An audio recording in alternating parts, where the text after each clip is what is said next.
Hey you guys, thank you so much for tuning into my channel. If you're new here, my name is Jasmine, but you can call me Jazz. And on my channel, I talk about my lock journey. I talk about financial independence and a little bit of lifestyle here and there. So if you're interested in that, go ahead and subscribe to my channel.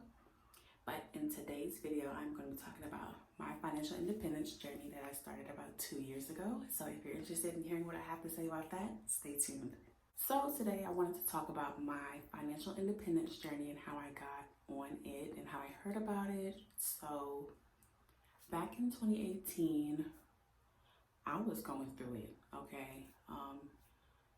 A little less than 2 years ago, I was dodging calls from my creditors. I had about 10 credit cards at the time.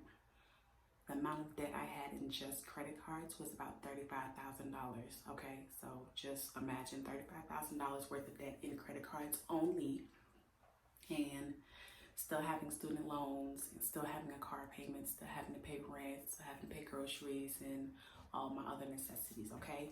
So $35,000 was a huge chunk of my take-home pay, and I couldn't even afford all of them, all the minimum payments. So I was struggling, to say the least. Struggling to the point where I didn't want to go to work some days because I couldn't afford to pay for parking. Okay, can you picture that? We had to pay for parking, and some days I did not have $5, $8 to literally park my car in the parking garage. So I didn't want to go to work because I was embarrassed to tell somebody I couldn't afford to pay for parking. And there were times I didn't have gas, and I had an hour commute every day to drive from where I lived to downtown. So an hour there and an hour back. And that's how I was living. I was selling anything that I could in order to make ends meet for rent.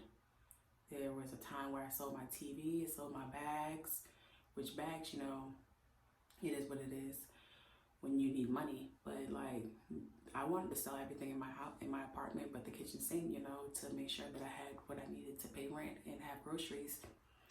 But I think my mindset kind of shifted when I found out I was pregnant 2 years ago. And it was in February 2018 when I found out, and I was just like, I can't live like this anymore. And dodging creditors' calls was not the business.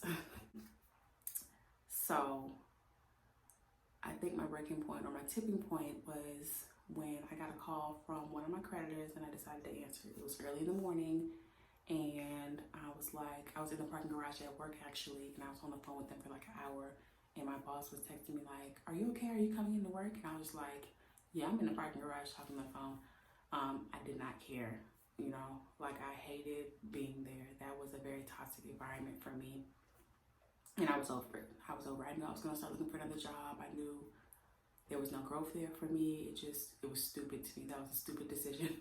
I would have made a stupid decision if I decided to stay there. So I spoke to the creditor, and she got me in contact with a debt consolidation company, and I spoke to them to see if I would be a good fit. So she asked me, you know, what all my bills were, and I listed them out. And you can easily see when I started listing everything like rent, groceries, electric, bill, not the science guy. I probably just showed my age, but you can tell I was overextended. And that's the reason why they weren't getting their monthly payment, that other creditors weren't getting their monthly payments from me. So she got me signed up. She showed me my credit score, and I was a little like, damn. And that comes from dodging creditors' calls and not making your payments. I had payments that were over 90 days late, like 120, 180 days late. And that had a significant impact on my credit score. And it's not like I was like, well, I'm going to pay it because I don't want my credit score to drop. I didn't have the money. So, I mean, that can't be a priority right now. So I got enrolled in the program. The company was able to get me to a monthly payment of about $700 and let's say under $800, because right now I'm still paying $739, and it was a little bit more than that because I paid off some things since then. But they got my payments for the majority of my bills a lot lower. My interest rates were a lot lower. And that's the thing. Out of all my credit cards, I was paying a ton of interest because I was stupid. I knew I had bad money habits, and I knew that the cards that I were getting did not have the best interest rates because some of them were like store cards, and store cards are the worst because their monthly interest rates are so high. They're like in the 20% range. And I was paying so much in interest, you guys, that it's frustrating me right now. Like, for no reason, all this interest. So you're barely scratching the surface on the principal. You're paying only interest. At least that's what I was doing. So yeah, wasn't making any leeway. I would pay the monthly payment and then have to use the card again. So I wasn't making any progress. I didn't have any savings, obviously, because I could barely afford everything. So I couldn't find a way to save. And I was just hopeless. I was really, really hopeless. I was like, I don't know what I'm going to do, but I know I'm not moving back home. So, excuse me. So they got me into that, and that gave me, the courage to be wise enough to contact my student loan servicer for my private loans, because I had private and public student loans. So I called my private one. I let them know the situation. I'm not able to, make the monthly payment. Is there any way that we can lower it or put me in like a program to be able to make the payments but have them lowered or anything. So they got me $50 payments, and it was over like a time span. I can't remember how long it is. I think I'm still paying $50 right now, but since I'm back in school, they deferred. But that helped. So make sure you are calling your creditors and letting them know if you're having difficulty making your payments. Most of the time, they will, they'll work with you. If they know, they'll work with you. So definitely don't feel like embarrassed or anything like I was. Like, oh gosh. But you can negotiate your rates more times than not. And some companies even let you change your payment dates. So keep that in mind if you're struggling or if you just want more wiggle room in your budget. Just give them a call. So that was one thing that I didn't do that I should have done, which cost me my credit score, and things like that. And okay, so I got my payments down to $700-ish, $700 to $800. It wasn't $800, to around $700 a month, which was great because I was paying a lot more than that. Obviously, without the debt consolidation. Some of my minimum monthly payments for my cards was $200. So can you imagine having $35,000 line of credit, and some of your cards are $200 for the minimum payments and the others are like $100? Can you imagine how much I was responsible for? So $700 and some change was really good. I was happy about that. Still was a lot, but I was like, okay, I'm doing something good. And at that time, I got introduced to the Financial Independence Retire Early community. I don't remember how I got introduced to it. I probably just got on Apple Podcasts and started searching, because maybe I've read some blogs on Pinterest or something. But I came across Jamila Souffrant's blog, not her blog, her podcast, Journey to Launch, and I've been listening to it ever since then. I also listened to Corey L, Confessions of a Workaholic. I follow Our Rich Journey on YouTube. And so I got introduced to the Financial Independence Retire Early community, and I am in love. And so now I am finally implementing all the things that I need to do in order to become financially independent within 10 years. And I think it's very possible. I definitely want to try to do it before 10 years, but I'm on track.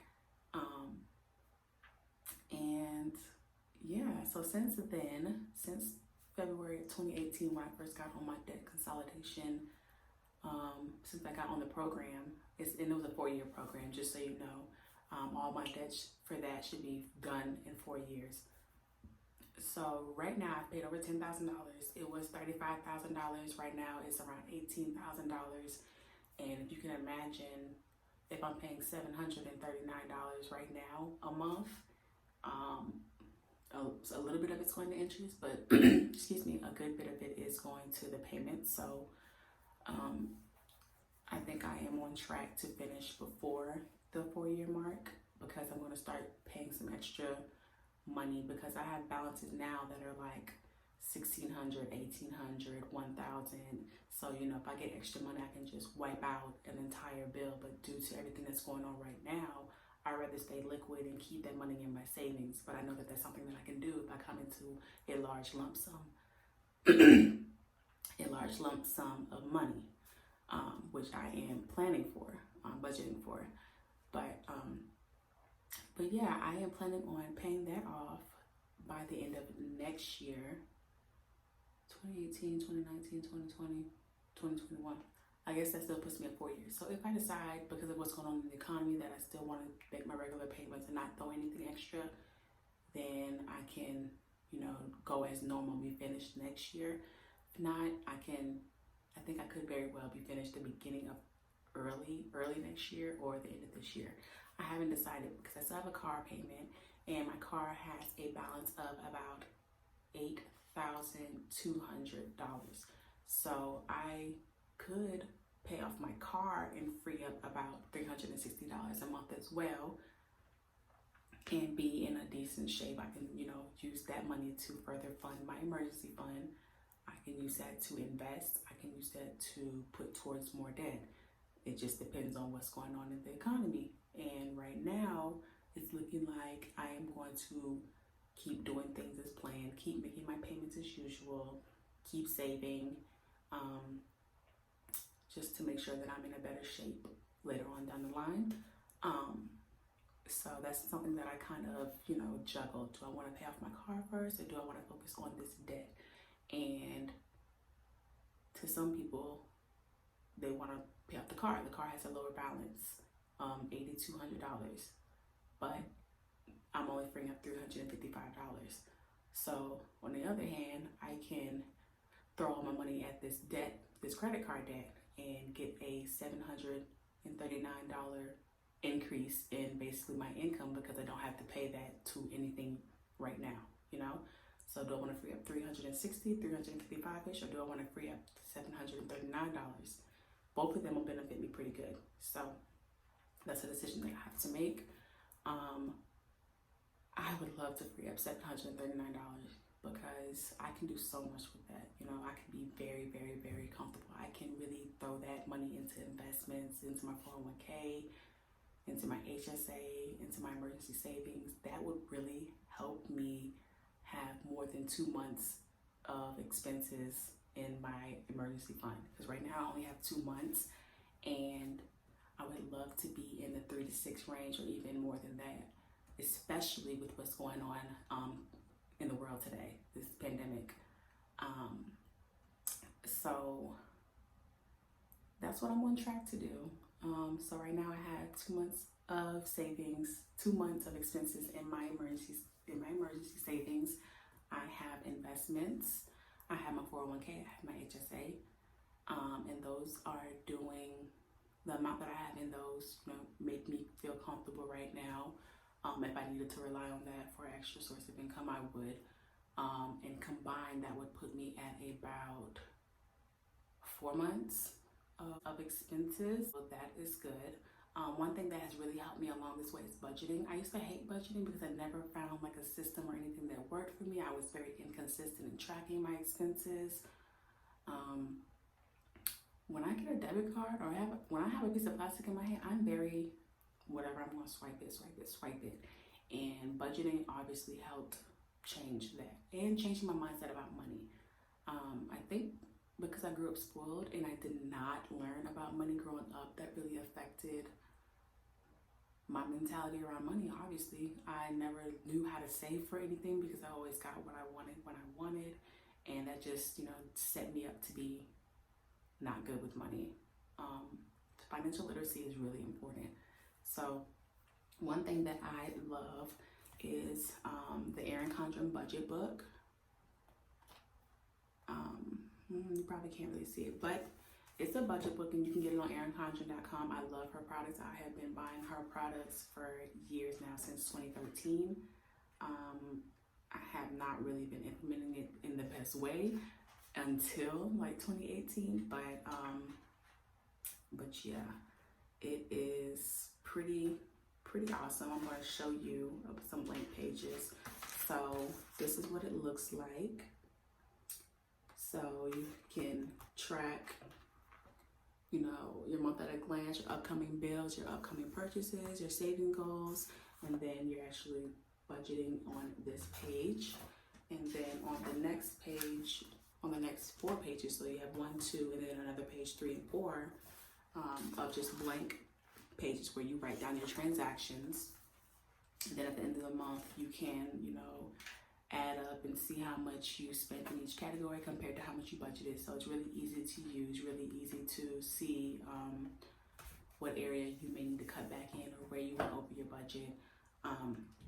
Another item that I use is her life planner. I have been using this for years and I love it. People make theirs so pretty. I know Jen DeFore and Sarah, I don't know if I can pronounce her last name, but beautiful handwriting, beautiful sticker. It's just, oh my gosh. And they track their sinking funds and they have all these pretty stickers. And yeah, mine is not like so pretty. Like I just have, yeah, but the Erin Condren Life Planner is awesome. I'm going to show you the May spread. And I got this one last year. Like I said, I buy it every year. So this is how it looks for May. So you have your goals at the top, and then you can write anything, birthdays, use a blank page. And then you have your monthly spread. And I like the size. I hate small planners because I like to write kind of big. And yeah, this planner is the only planner that I've found that really works. I found that this is the only planner that I like the setup. So on the first page, you have your little section where you can write anything that you want to write, and then you have your days. So I really like that a lot. And then you have like other pages, like a note page in the very back of the month where you can recap or do anything that you want, write some notes about the month or any reminders that you have. So I like it a lot. So budgeting has really helped me. Now I can see where I need to spend less, if I over budgeted or anything like that. So that's helped me a lot on my journey. And I also have a blog post that I wrote recently about this. And if you are in a situation like I was, or you know, you have a lot of debt and you're just trying to figure out a better way to get control of your finances, I definitely recommend you checking out my blog. I also created a product that I feel would help somebody who is in the beginning stages. Say you're in a situation like I was 2 years ago, you have a lot of debt, you don't know what to do. I have an ebook for you, really low price. So if you're interested in getting a little bit of help, a little bit of leeway, I have like some templates. Sorry, I put like some coconut oil on my face and it's like super shiny. Definitely check out my blog. I definitely have a lot of financial independence tips that I've been using, ways to save, where I shop at, because I found out that Walmart is expensive if you get your groceries from there. So I found like an alternative. So just check out my blog if you're interested in more tips. I hope that this was helpful for somebody out there. Like I said, I was in major debt, and I still am in debt, obviously, because I have student loans and I have the rest of my payments for my debt consolidation in my car. But I'm in a better mindset. I'm in a better work that helps my mindset, and I know I can get out of debt. It's just, do I want to pay extra payments right now due to what's going on in the world, or do I want to hold on to my cash and keep it in my accounts? But whenever this, blows over, I'm very confident that I can, just start throwing more money at my debt and start living the life that I really want to live. Because I want to be able to travel. I want to be able to stay at home. I want to be able to do what I want, when I want, how I want, and seeing other people do it really helps. And hearing people do it, like that's what the Journey to Launch podcast has, interviews of people who have retired early, things that they have done, side hustles. And Confessions of a Workaholic also shows people who have, pivoted from what they originally thought they were going to do into a different field, and it's awesome. It's awesome. So I definitely recommend that you check out those podcasts. But yeah, so just to recap, I evaluated my expenses, saw how much income I had coming in, basically budgeted to see all of my income, all of my expenses, and seeing what was really going on. So that's the first thing I did. The second thing is call your creditors and see if they can give you a break, if they can either lower your monthly payment, lower the interest amount, or anything. 3, see if you can get more income coming in to supplement to get you in a better position. 4, you need to have an emergency fund. $1,000 is not going to cut it, okay? $1,000 wouldn't have got me anywhere, okay? I wouldn't have been able to cover my rent at that time. I wouldn't have been able to cover half. I probably would have been able to cover just my credit cards, and then I wouldn't have had any food, So you have to think of it like, how much money do you spend a month? How much income do you make a month? You need to cover one of those. So I cover my monthly expenses. I choose to have an emergency fund that covers my monthly expenses versus my income, just in case, you don't have enough income that covers your monthly expenses. So I just choose the one that has more. The more, the better. $1,000, you need more. So yeah, I hope this was very helpful. If you have any, any tips, any comments, any positive feedback, let me know. But yeah, that's what I'm doing. That's how I got out of that's how I got off the struggle bus. And no shade to anybody who is on the struggle bus. Trust me, I have been there, okay? I know what it feels like to struggle. And I think that was a lesson that I had to learn, especially because I did not learn it early on. I never struggled in my life. So when I was on my own and I was struggling to buy food and to make rent payments, to put gas in my car to get to work, it was a learning lesson for me, and I'm very humbled by it. And I've definitely changed my money habits because I used to always be in TJ Maxx, y'all. I lived like a couple blocks away from TJ Maxx, and I was always over there. Like, I would get bored, go shopping. Dad, why don't you read a book or something? Do something that doesn't require you spending money that you don't have, okay? If you have the money, cool. And something else that I also implemented is paying yourself first. I would always pay my bills, and then I'd be upset when I wouldn't be upset when I didn't have any money left. Or I was like, well, I paid all my bills, so I feel good.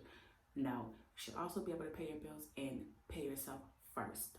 So I paid myself 10% of what comes in first, and I put that into a savings account, and that's how I built my emergency fund. I made sure I was paying myself first, and I think that you should too, because otherwise you're not going to have anything to show for the money that you're making, And I mean, you can choose to do what you want to do with the money that you put off to the side. You can put it to your savings. You can save it for whatever you want. Like, I finally saved up for my dream bag. I've been wanting that bag for like years now, so I'm very happy that I got it. But right now I'm working on emergency fund, building that up to 3 to 6 months, or as much as I can, and not touching it. I've implemented sinking funds. I still budget, of course, and within 2 years, I'm definitely going to have my consolidated debt paid off, and I'm going to have my car paid off, so then I can just focus on my student loans. I can invest more in the stock market. You guys, I have $1,000 freed up, and back then I would have never thought that was possible. I would have never thought that people can retire early and just live their dream lives, travel the world, blog all day, work from home, do whatever they want, become a consultant. Like, it just was not in my head at that point. So I'm really grateful that I came across that path, and that I'm realizing that it's definitely attainable. I can definitely do this. So that's just a little snippet of my financial independence journey and how it began and where I'm at. I hope you guys enjoyed this video. If you did, give it a thumbs up and let me know in the comments what you think. If you're on a journey like me, if you're thinking about it, if you're on the fence, if you're starting to invest, let me know. I'm a newbie. but I think I'm going to take advantage of the market right now. You definitely want to make sure that you know what you're doing, or you have the potential to lose, but losing money is part of the process, right? Yeah, let's chat in the comments. Thank you guys. See you later.